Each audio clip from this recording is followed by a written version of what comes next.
Good morning class SMITI zone में आपका स्वागत है। मैं सुदर्शन कुमार आप लोगों को पदार्थ के बारे में आज बताएंगे।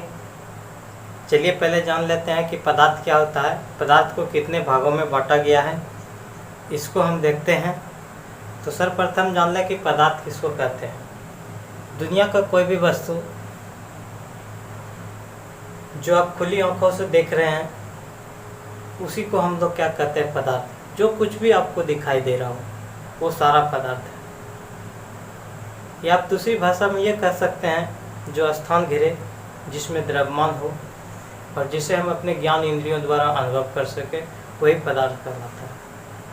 ठीक है, तो पदार्थ को ही हम लोग मैटर कहते हैं इंग्लिश में। और क्रम से हम लोग जाने कि ये कोई भी पदार्थ या मैटर को कितने भागों में डिवाइड किया गया है। मैटर को दो भागों में डिवाइड किया गया है। ये जो मैटर देख रहे हैं ये दो भागों में डिवाइड किया गया। पहला है भौतिक अवस्था के आधार पर, on the basis of physical, on the basis of physical state, भौतिक अवस्था के आधार पर।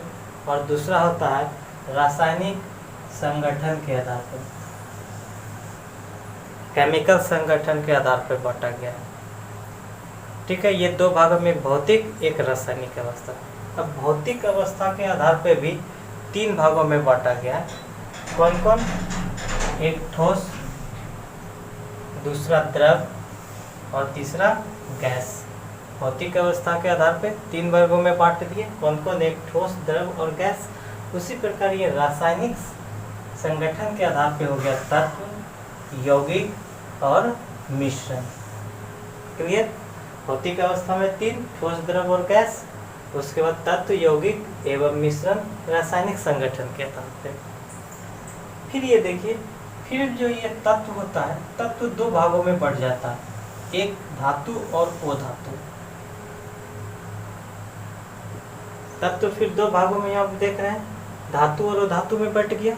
फिर देखिए मिश्रण, एक समांग मिश्रण होता है और दूसरा विसमांग मिश्रण। क्लियर? यहाँ तक में आप क्लियर हो गए ये चार्ट से कि पहले पदार्थ था, पदार्थ को दो भागों में बांटे, on the basis of physical, भौतिक अवस्था के आधार पर, और केमिकल पे, रासायनिक संगठन के आधार पर। फिर भौतिक को भी हमने देखे तीन भागों में बांटा, ठोस, द्रव और गैस। उसी प्रकार रासायनिक संगठन को भी हमने तीन वर्गों में बांटे, तत्व, यौगिक और मिश्रण।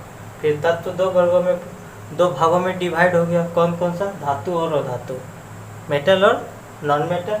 फिर मिश्रण भी क्या हुआ? समांग और विषम।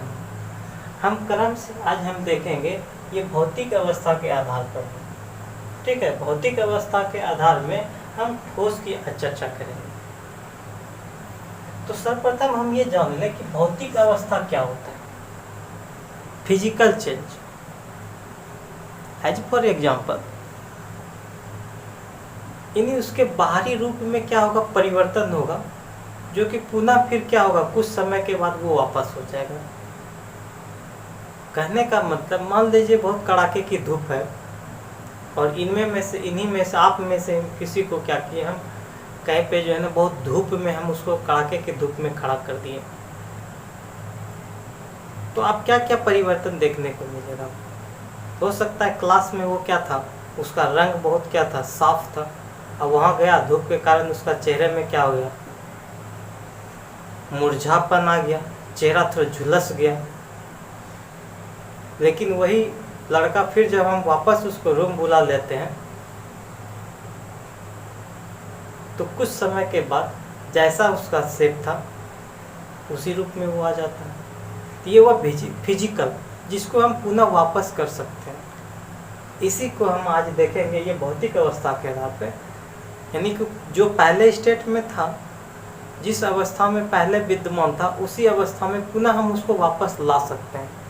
ठीक है, तो उसमें से हम पहले देखेंगे ये ठोस को।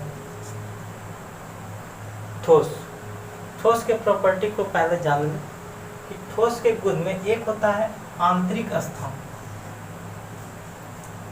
Internal molecular space. आंतरिक स्थान किसको कहते हैं? अब आपको पता है कि कोई भी पदार्थ है वो छोटे छोटे कणों से मिलकर के बना होता है। ठीक है, ये अंतरा आणविक स्थान की बात कर रहे हैं।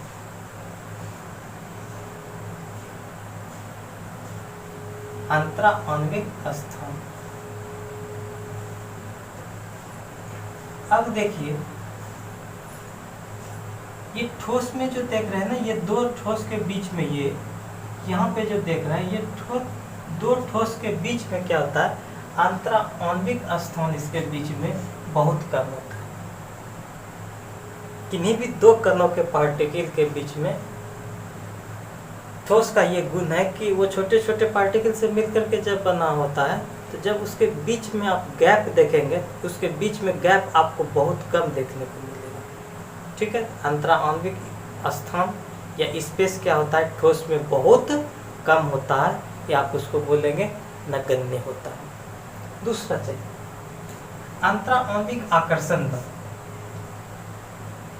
अंतरा आणविक आकर्षण बल, इंटरनल मोलेकुलर फोर्स, यानी उसके अंतरा आणविक आकर्षण बल क्या होगा, देखने को मिलेगा बहुत ज़्यादा। क्यों? क्योंकि एक कण दूसरे कण से काफ़ी सटा हुआ है। देख लीजिए, एक कण हम देख रहे हैं, एक कण दूसरे कण से काफ़ी सटा हुआ है, आसपास से सटा हुआ है, तो जाहिर सी बात है कि वहाँ क्या होगा, अंतरा आणविक बल ज़्यादा देखने को मिलेगा। क्लियर है? मैं एग्जांपल दे देता हूँ। मान लीजिए आप घर में 10 सदस्य हैं और 10 सदस्य एक साथ रह रहे हैं, और कोई बगल में पड़ोसी है, वो खुद अकेला एक सदस्य है, और किसी कारण से आपस में क्या हुआ, झगड़ा हो गया, तो किसमें ज़्यादा स्ट्रेंथ देखने को मिलेगा, जो 10 सदस्य वाला मेंबर है ना। ठीक उसी प्रकार यहाँ पे क्या हुआ, एक कण दूसरे कण से काफ़ी सटा होने के कारण ही उस यहाँ पे अंतरा आणविक बल क्या होता है, ज़्यादा होता है। चलिए तीसरे की ओर चलते हैं, घनत्व। जाहिर सी बात है, अंतरा आणविक बल ज़्यादा होगा तो इसमें घनत्व भी क्या होगा, हमको देखने को ज़्यादा मिलेगा।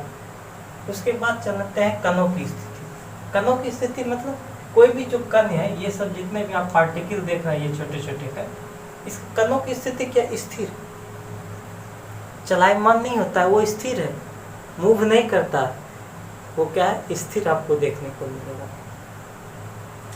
फिर कणों की ऊर्जा के बीच में देखेंगे कि ये कणों की ऊर्जा, एक कण और दूसरे कणों के बीच में जो ऊर्जा देख रहे हैं, एनर्जी भी आपको कम देखने को मिलेगा, बहुत कम। क्लियर? अब आगे चलते हैं, आकृति एवं आयतन। आकृति और आयतन की बात की जाए, ये क्या होता है, दोनों इसका निश्चित होता है। ये ठोस है, आप सब कुछ कीजिए, मार्कर देख रहे हैं, देख लीजिए इसका। अगर आकृति की बात करें, आकृति आप देखिए, इसका ये निश्चित है। आयतन भी देखिए, आयतन भी आप इसका देख रहे हैं, वॉल्यूम, वो भी निश्चित है। क्लियर? ठोस का आयतन और आकृति में कोई चेंजिंग नहीं होता। अब चलते हैं इसका अगला प्रॉपर्टी है संपीड्यता, कंप्रेसर। संपीड़न का करने का मतलब उसको हम कंप्रेस करो। आप इसको जो है ना, बहुत कम कंप्रेस होता है, नगण्य के बराबर। कंप्रेस का अर्थ होता है इसको दबाना, हम इसको बहुत नगण्य नहीं के बराबर, बहुत कम इसको दबा सकते हैं ठोस को। क्लियर? तो फिर हम नेक्स्ट डे मिलते हैं। यदि आपको ये वीडियो अच्छा लगा तो आप दिल से सब्सक्राइब करें एवं लाइक भी करें, क्योंकि लाइक ही मेरा जान है। और जो नए विद्यार्थी इसको देख रहे हों, वो भी लाइक तथा सब्सक्राइब करें। यदि आपको किसी प्रकार का प्रॉब्लम या दिक्कत होता है तो आप कमेंट बॉक्स में कमेंट जरूर करें। Thank you.